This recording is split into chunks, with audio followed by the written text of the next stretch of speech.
கர்த்தருடைய பரிசுத்த நாமம் மகிமைப்படுவதாக. இந்த நாளின் கர்த்தருடைய வார்த்தைக்காய் உங்கள் யாவரையும் அன்போடு வரவேற்கிறோம். கர்த்தர் நல்லவர். ஏசாயா தீர்க்கதரிசியின் புஸ்தகம் 45ஆம் அதிகாரம் 22ஆம் வசனம் சொல்லுது, பூமியின் எல்லையெங்கும் உள்ளவர்களே, என்னை நோக்கி பாருங்கள், அப்பொழுது ரட்சிக்கப்படுவீர்கள். நானே தேவன், வேறு ஒருவரும் இல்லை.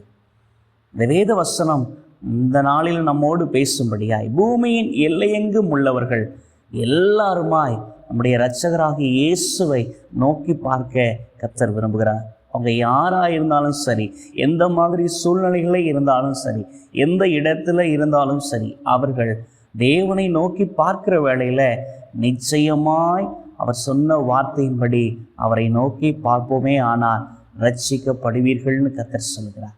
ஆமாம், ஏசாயா தீர்க்கதரிசியின் காலத்தில் இஸ்ரவேலருக்கு மாத்திரமல்ல இந்த வார்த்தை, எல்லா ஜாதி ஜனங்களுக்கும் கர்த்தர் தம்மை வெளிப்படுத்தி விரும்பி, எனவே இந்த வார்த்தைகளோடு கர்த்தர் தன்னை வெளிப்படுத்தினார். பூமியின் எல்லையெங்கும் உள்ளவர், உலகளாவிய ஒரு அழைப்பு. இஸ்ரவேல் ஜனத்துக்கு மாத்திரமல்ல, எல்லா மூலைகளிலும் இருக்கிற ஜனங்களுக்கு தேவன் ரட்சிப்பின் செய்தியை தெரியப்படுத்துகிறத நாம் பார்க்க முடியும்.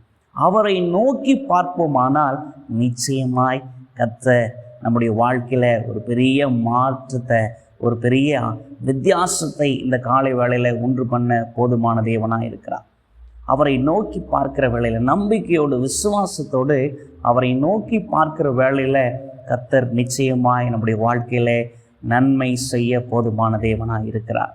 மனம் திரும்பி தேவனிடத்தில் நம்பிக்கை வைத்து விசுவாசத்தோட மற்ற காரியங்கள்லாம் விட்டு இந்த ஆண்டவர் எனக்காக ஏதாவது செய்வார்னு சொல்லி அவரிடத்துல நாம் நம்பிக்கையோடு விசுவாசத்தோடு அவரை நோக்கி பார்ப்போமே ஆனால் இந்த வெளியேற பெற்ற ரட்சிப்பை நாம் பெற்றுக்கொள்வோம். இது நித்திய வாழ்வை நமக்கு தரும்படியாய், தேவன் அண்டையில் நம்மை கூட்டி சேர்க்கும்படியாய் இந்த நோக்கி பார்க்கிற ஒரு அனுபவம் இந்த புதிய நாளிலே நமக்கு உண்டாகட்டும்.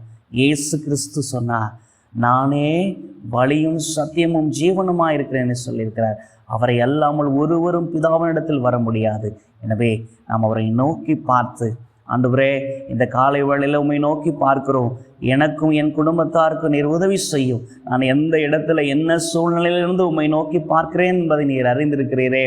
என்னையும் என் குடும்பத்தையும் ரட்சியும், எனக்கு வேண்டிய கிருபைகளை தாரு, இந்த நாளில் எங்களோடு இந்த நடத்துங்கன்னு சொல்லி நீங்கள் கேட்பீங்களானா கர்த்தர் உங்களை நடத்த போதுமான தேவனாக இருக்கிறார். அவர் நம் தேவன், அவரை தவிர வேறொரு இரட்சகர் இல்லை. இந்த நாளிலும் இந்த வார்த்தையோடு கர்த்தர் பேசுவாரானால் நம்மை நடத்துவார். கர்த்தர் நாமம் மகிமைப்படுவதாக.